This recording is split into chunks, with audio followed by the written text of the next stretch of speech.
Por fin, el gobierno de coalición entre el PSOE y Unidas Podemos ha salido y Pedro Sánchez ha sido investido presidente. Este gobierno tiene la cualidad de poder empezar a curar las heridas que arrastra España desde hace cuando menos 200 años. La herida territorial, la social, la ciudadana, la colonial. Ha sido costumbre que una parte importante de nuestro país no pudiera verse representada en las instituciones. No podía votar a sus partidos porque no les dejaban presentarse. Ya ocurrió en 1977 con los partidos que se llamaban republicanos.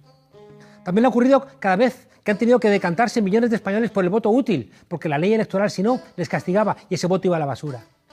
También cuando muchos españoles recibían un aviso de que no pidieran demasiado, porque si no había ruido de sables. O cuando les advertían que si votaban lo que querían vendrían catástrofes para España. Y eso cuando no daban directamente golpes de Estado, como el 18 de julio del 36 o como el 23 de febrero del 81, para que el PSOE entrara unos meses después, en el 82, disciplinado al gobierno. O como cuando se inventaron una policía política para impedir que Podemos, Izquierda Unida, que tenían 6 millones de votos, formara gobierno en España. En este país nos disciplinan solo a plomo. Y esta vez, el asunto es que ya no es tan fácil que puedan volver a silenciar a esta España callada. Aunque es verdad que una parte de la derecha anda de nuevo con ánimos golpistas, pidiendo que el ejército intervenga. La ley tiene que caer con firmeza sobre esos energúmenos que están pidiendo una intervención militar en España, en Europa, en el siglo XXI. Pero es verdad que los que apoyaron en su día el golpe de los Mola, de los Sanjurjo, de los Franco en el 36, hoy no pueden volver a las andadas. Por un lado, los banqueros y los grandes empresarios no pueden financiar un golpe y luego operar en Europa como si no pasara nada. Además, ya les cuesta su dinerito financiar a los medios de comunicación y ahí intentan todos los días dar su pequeño golpe. Por su parte, la Iglesia tendría que apoyar un golpe en contra del Papa Francisco. Y aunque una parte importante de la cúpula de la Iglesia sigue la estela de Rocco Varela, es verdad que volverían a saludar con el brazo en alto. Hay muchos cristianos, legión de cristianos, que están en contra de los legionarios de Cristo y que apoyan al gobierno PSOE Unidas Podemos. Y por último, el ejército en España no es golpista. Es verdad que una parte se ha creído a las mentiras de los medios y piensa que el PP, Vox y Ciudadanos representan a España mejor que la izquierda. Esta mañana en el Parlamento, diputados del PP decían ¡viva la Guardia Civil!, pero no dicen nunca ¡viva la UDEF!, porque la UDEF va a perseguirles por corruptos, por todo lo que han robado. Hay una parte no menor del ejército, de las Fuerzas Armadas, de la Policía, de la Guardia Civil, que tiene una mirada más larga, que tiene una mirada europea, que sabe que es la derecha la que ha robado. Basta mirar lo que han hecho en Valencia, lo que han hecho en Madrid. Esa parte de España sabe que el frenar la plurinacionalidad ha hecho crecer el independentismo. Y claro, saben que hay una España de derechas que desprecia a los militares, a la Guardia Civil y a los policías en cuanto no hacen lo que ellos quieren. Y ahí está. Como decía, lo que pasó con las víctimas del Yakolev, lo que pasa con la UDEF, cuando investiga la corrupción del PP, o lo que ha pasado con los policías que estaban custodiando la embajada española en Bolivia.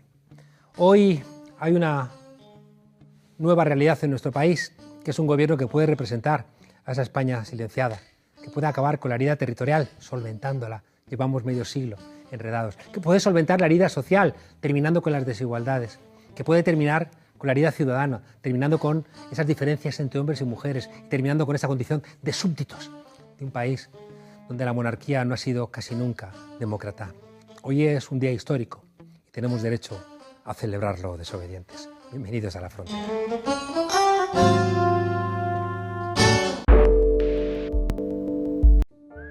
A los 19 años ya escribía terceras en el periódico que sería su casa durante más de 40 años. Hay cosas en España que han durado 40 años, esas cosas que tiene la vida. Su carrera le llevaría por todas las modalidades del menester hasta llegar a la dirección. Redactor, editorialista, entrevistador y hasta corresponsal de guerra en el Congo, Vietnam, Israel y Camboya.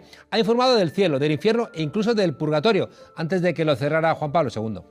Mientras Valle Inclán se empeñó en cagarse, dijo Luces de Bohemia, en los cabrones de la academia, él decidió inscribirse en la misma y se marcó un discurso de ingreso que se llamó Palabras de amor de los poetas, en una carrera donde Cebrián y El País reñían con el ABC y con nuestro invitado. Durante muchos años figuró en las encuestas nacionales e internacionales entre los 10 españoles más influyentes y tiene el gran honor de haber sido considerado por Franco como el peor enemigo del régimen, lo cual quizás es algo exagerado viniendo de un dictador que mandó fusilar a 200.000 españoles. Nuestro invitado fue expedientado, procesado y pasó un año en el exilio por defender algo tan revolucionario como la monarquía parlamentaria. Seguramente por lo de parlamentaria, porque el franquismo desde el año 47 fue un reino. En fin, aunque políticamente estamos a mucha literatura de distancia, hoy le hemos querido invitar a nuestra frontera, porque sabe más el diablo por viejo que por monárquico. Y encima, si recita poesía de corrido y ha sido amigo personal de Neruda, no quedaba otra que invitar a nuestra casa a Luis María Ansón. Don Luis María, muy buenas gracias. Tardes. ¿Cómo está usted? Muchas gracias. Pues encantado de estar aquí. Muchas es la gracias. segunda vez que vengo y ya estuve muy contento la primera vez y ahora pues mucho más. Muchísimas gracias por estar aquí en esta humilde frontera. Inda, Jiménez Los Santos, ¿qué demonios le pasa al periodismo en España? Sí, el periodismo que yo creo que en estos momentos el periodismo joven es excelente, los egresados de las distintas facultades de ciencias de la información, pues yo creo que están haciendo una labor muy consciente de que administran un derecho ajeno, que es el derecho a la información que tienen los ciudadanos, y ejercen el contrapoder, que consiste en elogiar al poder cuando el poder acierta, que no es muchas veces, criticar al poder cuando el poder se equivoca y denunciar al poder cuando el poder abusa. Y yo creo que eso las nuevas generaciones, tanto en prensa como en radio, como en televisión, como en los periódicos digitales, lo están haciendo con gran eficacia. Tenemos un pequeño problema que tiene alguna otra profesión, como por ejemplo la medicina, de un curanderismo excesivo, y después pues hay gentes que están instalados en un periodismo que es el periodismo de la insidia y del insulto.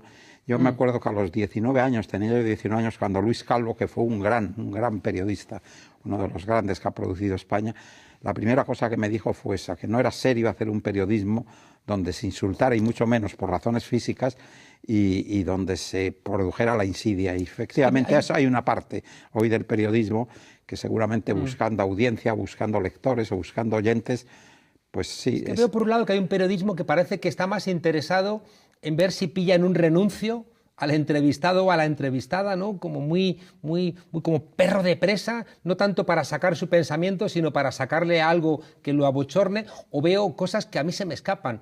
En el entorno de la aprobación de una ley de igualdad, entrevistar al abogado de la manada, ¿no? A preguntarle qué opina, ¿no? Son cosas que digo, esto no sé si tiene que ver con el periodismo. Lo que pasa es que yo creo, sabes, que el oyente o el espectador o el lector tiene ya mucha información y mucha capacidad de discernir lo que es periodismo serio y lo que no es periodismo serio. Y en definitiva, pues vamos a dejar que cada uno utilice su libertad de expresión como quiera, porque al final lo que se impone es el buen sentido en la libertad de expresión y el buen sentido de las gentes que desde cualquier plano ideológico defienden esas ideas con seriedad y sin necesidad ni de lanzar insidias ni de insultar. ¿No cree usted que hay periódicos que están directamente mintiendo en esta época de las fake news y que hay usuarios de medios de comunicación que les gustan que les mientan? No es una cosa nueva, no es en esta época, Juan Carlos. El bulo ha existido siempre. Ha habido una etapa en que el rumor se utilizaba mucho, pero también se ha utilizado el bulo. El bulo es exactamente lo que llamamos hoy una fake news, es decir, que no tiene nada más que coger el diccionario de la Academia Española y leer ahora lo que dice bulo y es exactamente la fake news. Siempre ha existido eso. Otra cosa es que hoy, claro, la información se ha multiplicado. Ha habido un tiempo en que había algunos periódicos impresos y un parte de radio, pero ahora no, ahora hay cantidad de periódicos digitales, cantidad de periódicos impresos, cantidad de periódicos hablados y cantidad de periódicos audiovisuales. A mí me parece que a pesar de la cantidad de insidias o de bulos o de falsedades que se producen en los medios de comunicación, a mí me parece que en conjunto la ciudadanía está muy bien informada, que tiene una información muy completa. Otra cosa es dónde se recibe esa información. Por ejemplo, en mi época, pues la gente leía el periódico por la mañana y a lo mejor oía alguna cosa de radio. Hoy es evidente que la información la recibe la gente a través del teléfono.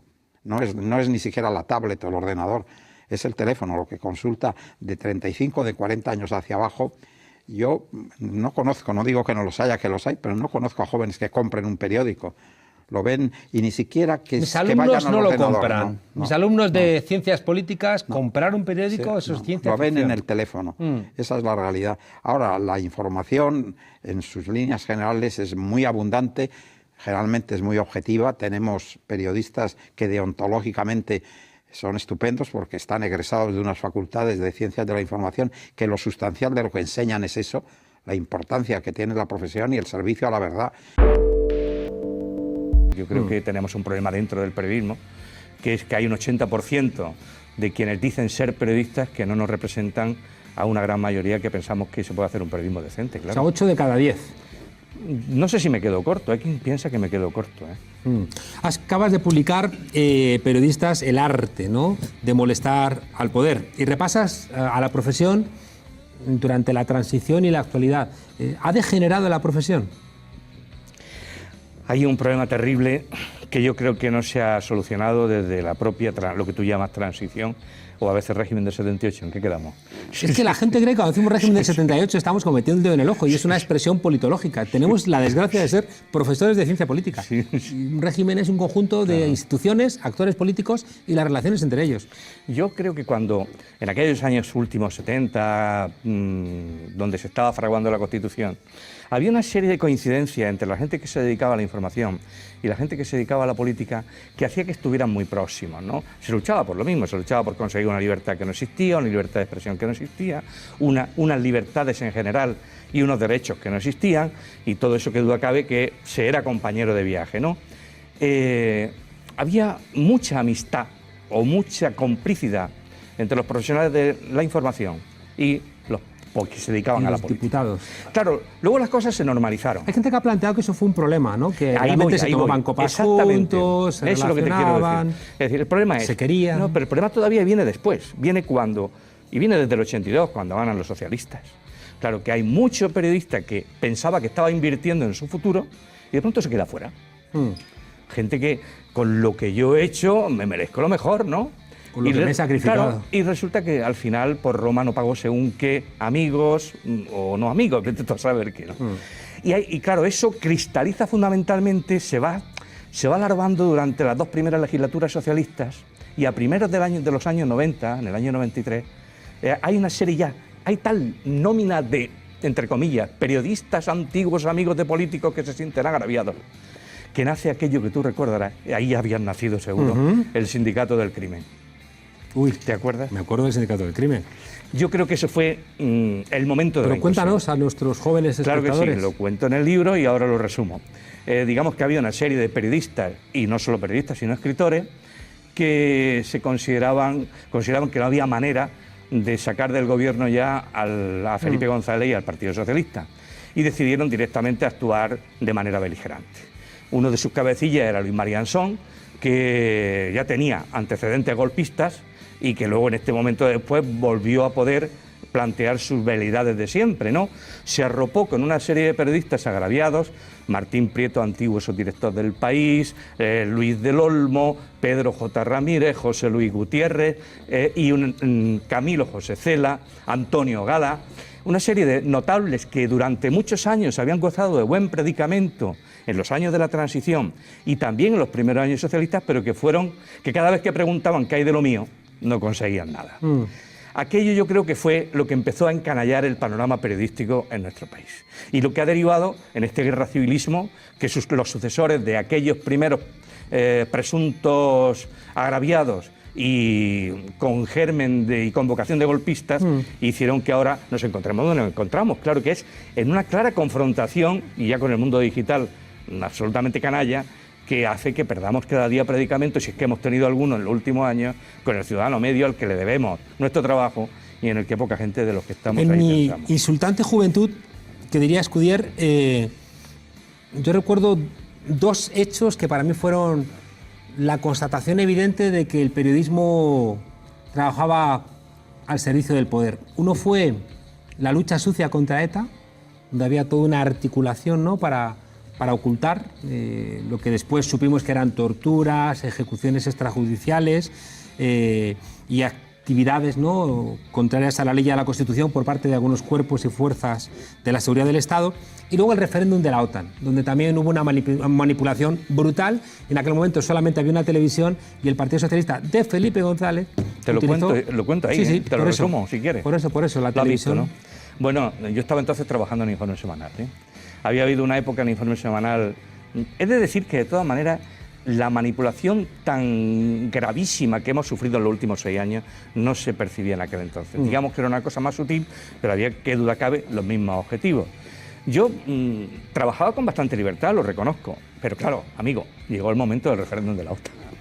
Claro, me acuerdo como 2 meses antes del referéndum de la OTAN que me encargan un reportaje para explicarle Éramos televisión única, recordemos, ¿eh? No existía ninguna otra. La audiencia de Informe Semanal en aquellos años superaba los 18 millones de espectadores, ¿eh?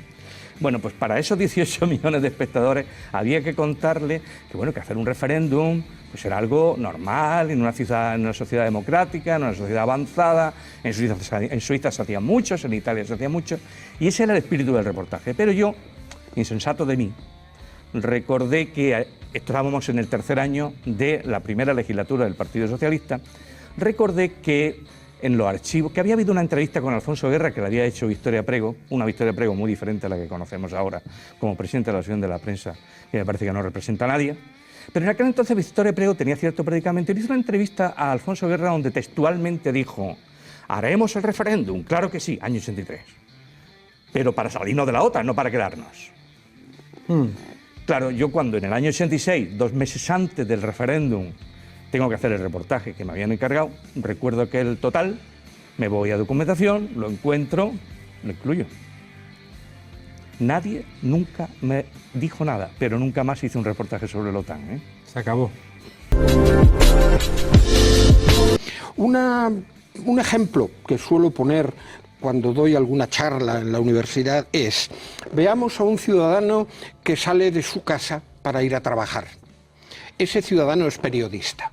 Y al salir enfrente del portal se encuentra con que un energúmeno de 1,90 m como un armario está pegándole de puñetazos una paliza espantosa a un chico o a una chica pequeños o jóvenes. ¿Qué tiene que hacer el periodista? El periodista no debe de intervenir en la noticia. El periodista tendrá que buscar un lugar donde observar qué está ocurriendo. Mirar el reloj, darse cuenta de que la paliza comenzó a las 11:30. Exactitud en los datos para la profesión periodista. Cuidado, no a las 11:20 ni a las 12 menos 20. Que el tipo tendría unos 35 años y la víctima unos 8 o 9. Que empezó a darle de puñetazos, acabó dándole de patadas en el hígado, en el estómago. Cuidado, exactitud en los datos, en la cabeza, pero no en las piernas ni en los brazos.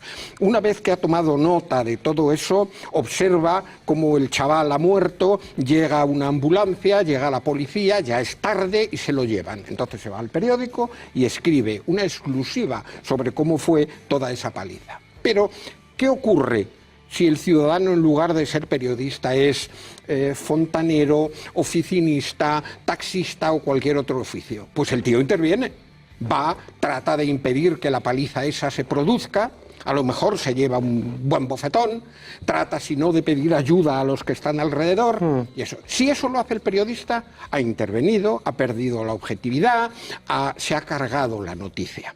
A todo el mundo le parece muy bien esto, cuando hablamos de un niño en la puerta de tu casa.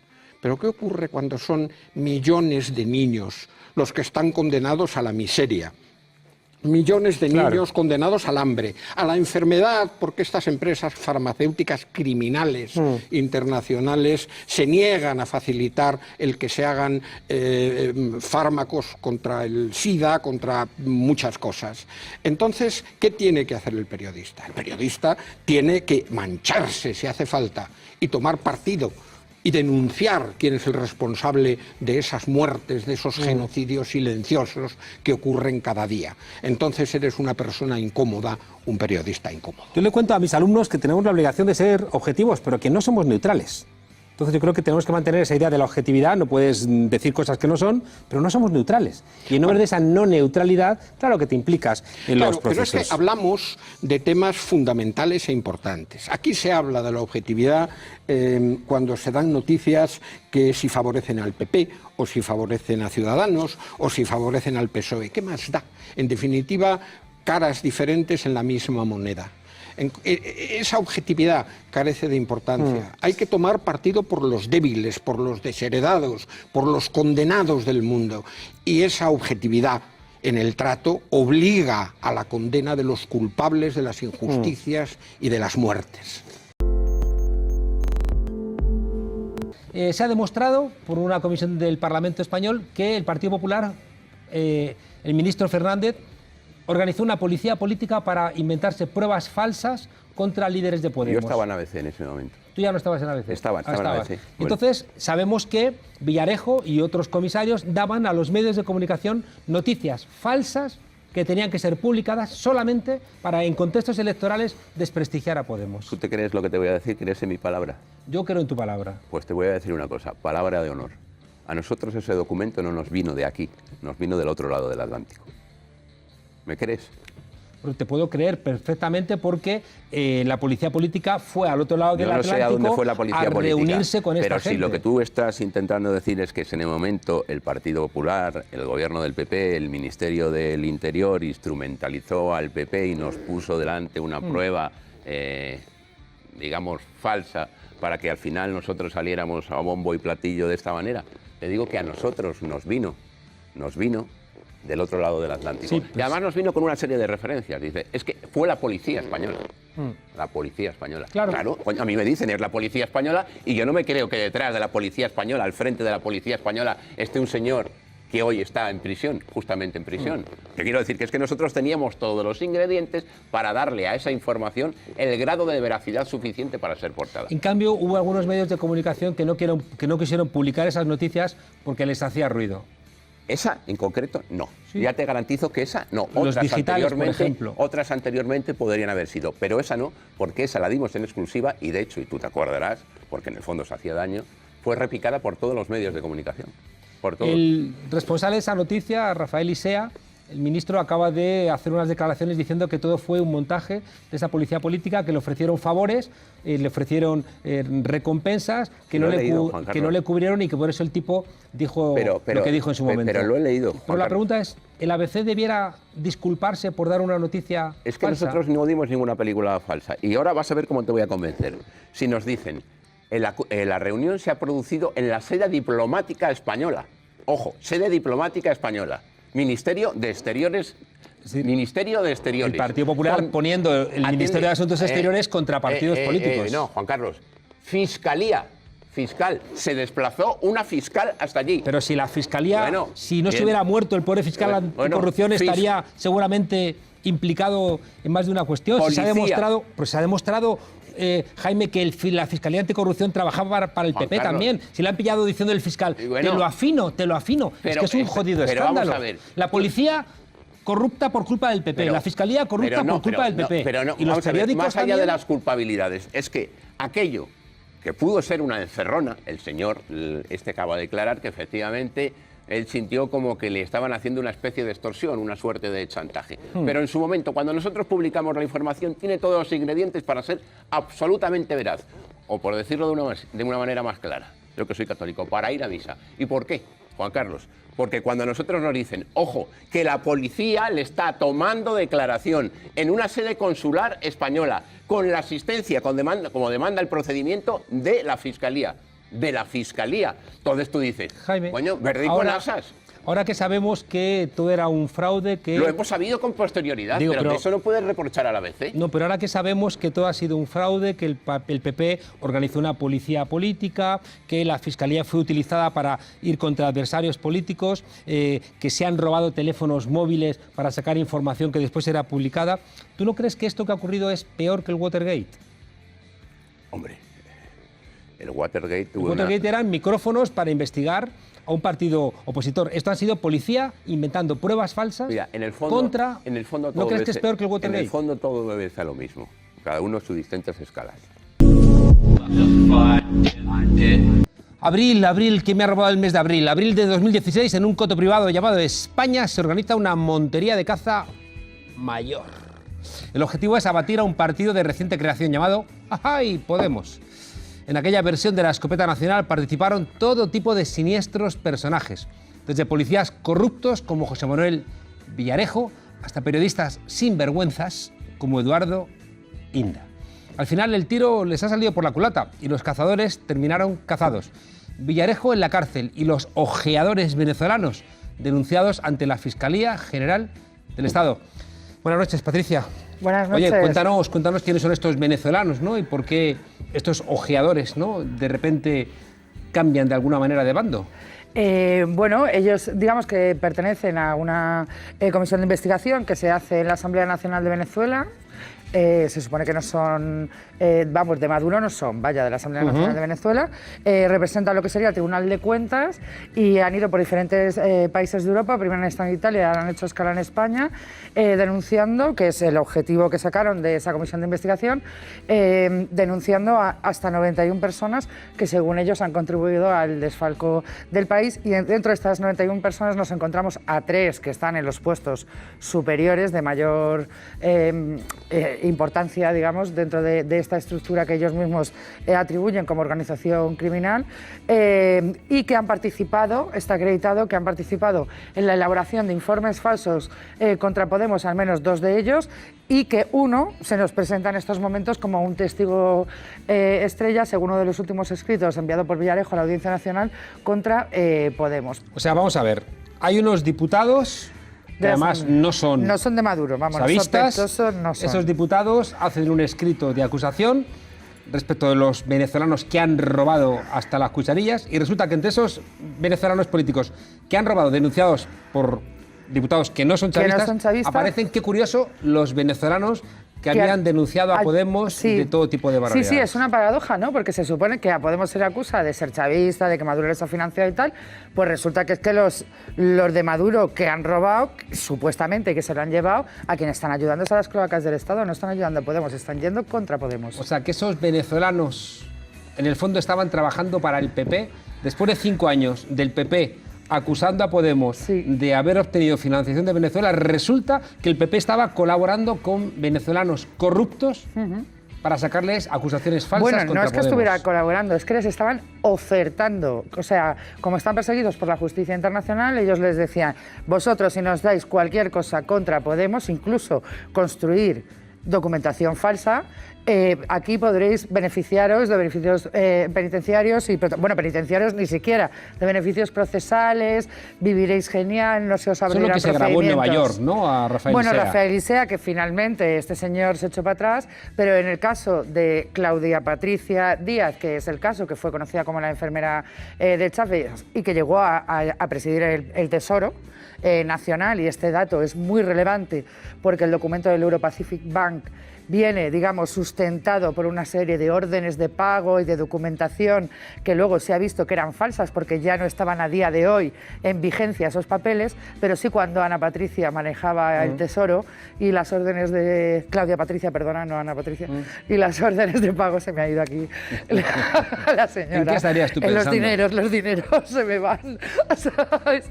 Y Claudia Patricia, y entonces es muy importante porque, claro, todo encaja, ¿no? Ella tiene una serie de documentación, de papeles que han servido después para que se hiciera un montaje, y ha dicho, ¿qué hay que hacer? ¿Un montaje contra Podemos? Pues un montaje contra Podemos, lo que haga falta. Pero después una de estas personas también reconoció que todo era mentira, ¿no? Esta misma en concreto. Hay uno de ellos que No, Claudia Patricia y su marido Adrián Velázquez, que fue jefe de seguridad de Chávez, nunca ha reconocido que esto fuera mentira. Quien sí lo ha reconocido fue el que fue vicepresidente de Energía, Nervis Villalobos, al cual la policía, igual que a Isea, que también ha reconocido la jugada que intentó hacer la policía española, que fue otro viceministro de Chávez, han reconocido que la policía española les ofertó de todo y que ellos dijeron que llegaron hasta un punto, dijeron que no, y de hecho fueron a la Fiscalía Anticorrupción y pusieron en conocimiento a la Fiscalía Anticorrupción las maniobras de la policía española. Fíjate que no sé por qué me suena que esta enfermera de Chávez también en algún momento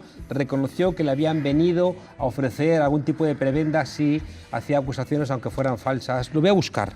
Búscalo porque yo no lo tengo. Me da que se publicó en la prensa, no es que yo tenga información, sino que se publicó y luego tenemos lugar. A Rafael Ramírez, que este es un elemento crucial.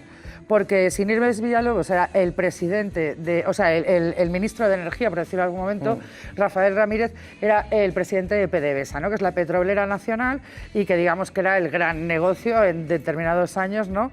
De Venezuela y que, pues desgraciadamente, y según apunta esta comisión de investigación, que esto me gustaría ponerlo de relevancia porque si estas querellas que se han puesto en los diferentes países salen adelante al representar a la Asamblea Nacional, no a ningún partido político ni a ningún diputado, el dinero de embargarse y recuperarse se devolvería a Venezuela Y eso están representando al país, no están representando a ningún partido político. Y esto me parece que es un dato diferenciador, que no es una acción de la oposición contra Maduro, sino que es una acción del país en favor del país. Y de la Asamblea, con esa discusión que tienen interna entre los dos tipos de asambleas y... ¿Sabes? Parece que estos diputados que están en este grupo de la Comisión de Investigación, pues no son de Maduro, pero tampoco son de Leopoldo López, ni de Guaidó, ni de una cosa... Son del país. Del país. ¿No? Oye, estamos hablando de... Rafael Ramírez, presidente de PDVSA, este es clave. ¿Por qué? Porque le acusan de haber creado, junto con su primo, Diego Salazar y otros empresarios y otros funcionarios y tal, de haberse llevado 100.000 millones de euros, de dólares que se dice pronto del país, y de haber generado un colapso que es lo que lleva ahora mismo al corte eléctrico y a la pobreza energética. Son cantidades, dices, ¿cómo puede una persona robar 100.000 millones? Claro, no es una persona, es toda una red, pero 100.000 millones que claro, cuando tú dices, ¿qué pasa en Venezuela? Pues lo que pasa en Venezuela es que ha habido una red que ni siquiera es todo que es el 25% del pero no es todo el régimen siquiera, es una serie de gente... Es una serie de gente localizada, que hay una investigación abierta y que por eso yo creo que esta acción es buena, que la han expoliado, vamos, y que se puede recuperar el dinero, eso es lo bueno. Oye, Rafael Ramírez es el testigo estrella ahora de Villarejo. Testigo estrella de Villarejo. En una pieza que aún está secreta. En la causa Tandem. Villarejo, bueno, no sabemos hasta qué punto habrá por ver, pero bueno, él podía sospechar, porque ya estaba imputado en el caso Nicolás, está imputado en el caso de la doctora Pinto, podía sospechar que en algún momento alguien iba a entrar en su casa, le iba a detener y iba a registrar, ¿no? Entonces quizá dijo, pues acaso una vez entrar a registrar me voy a dejar algunas cositas de regalo y voy a hablar con algunos amigos. Bueno, pues parece que ha dejado algunas cositas, como esta serie de documentos que le pudieron proporcionar en ese momento pues estos venezolanos que colaboraron con él, y Rafael Ramírez, el presidente de PDVSA, que está en Italia y que no quiere pues moverse mucho de allí, a ver si le van a detener en algún otro lugar, solicita a Villarejo la Audiencia Nacional que declare por videoconferencia, porque supuestamente va a contar los pagos hechos a Podemos cuando... O sea, que Rafael Ramírez supuestamente ha hecho pagos a Podemos. Sí. Aquí tienes tus ganas. Claro, pero es que, ¿sabes? La credibilidad, claro, de esta gente, pues es... Y sigue, ¿no? Y Villarejo sigue, y sigue. Y bueno, Loque Diario sigue, Inda sigue ahí. Pero vamos, que ¿Y le habrán dado un plus ahora que hay elecciones para seguir insistiendo en el tema? ¿O? Yo creo que nos vamos a reír mucho porque, claro, es que estos diputados les acusan de falsificación documental, como aquí lo hemos visto, de organización criminal. Entonces, Inda y toda esta gente puede seguir difundiendo documentación e información falsa, pero es que ya no es una cosa contra Podemos, es que estás metiendo contra un país. Claro. Oye, nos hemos comido el tiempo. Se robaron el sistema eléctrico nacional, así claro, como no va a haber cortes de luz. Y luego miles de millones de dólares terminaron en la banca privada de Andorra. Sabes que este tema lo hemos traído muchas veces, sí. Baltasar Garzón y tal. Bueno, en el año 2012, Rafael Ramírez es presidente de PDVSA hasta el 2014, pues en el año 2012, a través de su primo Diego Salazar, que es un empresario del petróleo, ¿no? Es con el que crea la red, y parece que al menos 4.000 de esos millones acaban en la banca privada de Andorra, y la banca privada de Andorra contrata a Garzón para que les ayude a ver cómo gestionamos esto de los venezolanos y de todas estas cosas. Y entonces este pudiera ser uno de los primeros negocios que Baltasar Garzón y Villarejo hicieron presuntamente juntos, además del de Guatemala, que ya hemos visto que se investiga en la Audiencia Nacional. ¿Cómo está lo de Guatemala y Garzón? Porque que puede ir a Guatepeo. ¿Sí?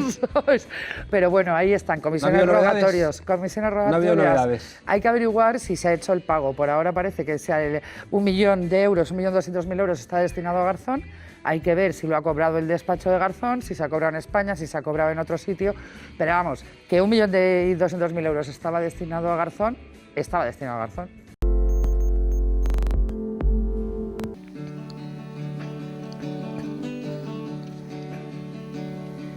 Vuelve conmigo a recordar el viaje al exilio que nos hizo encontrar el mismo sitio donde olvidar cada recuerdo que dolía de más, cada camino que dejamos atrás, todos los pasos por caminar en el mundo para avanzar. Come despacio y ve al azar. ¿Para qué vamos corriendo?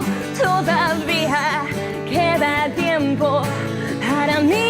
Seguir huyendo le ha dado sentido al cuento que aún estoy por inventar. Vuelve conmigo a Portugal, donde los sueños sabían a sal. Tengo saudades para matar todas las cuestas por remontar. Es que has podido si miras atrás. ¿Para qué vamos corriendo? Todavía queda tiempo para mí. Seguir huyendo le ha dado sentido al cuento. Oh, oh, oh,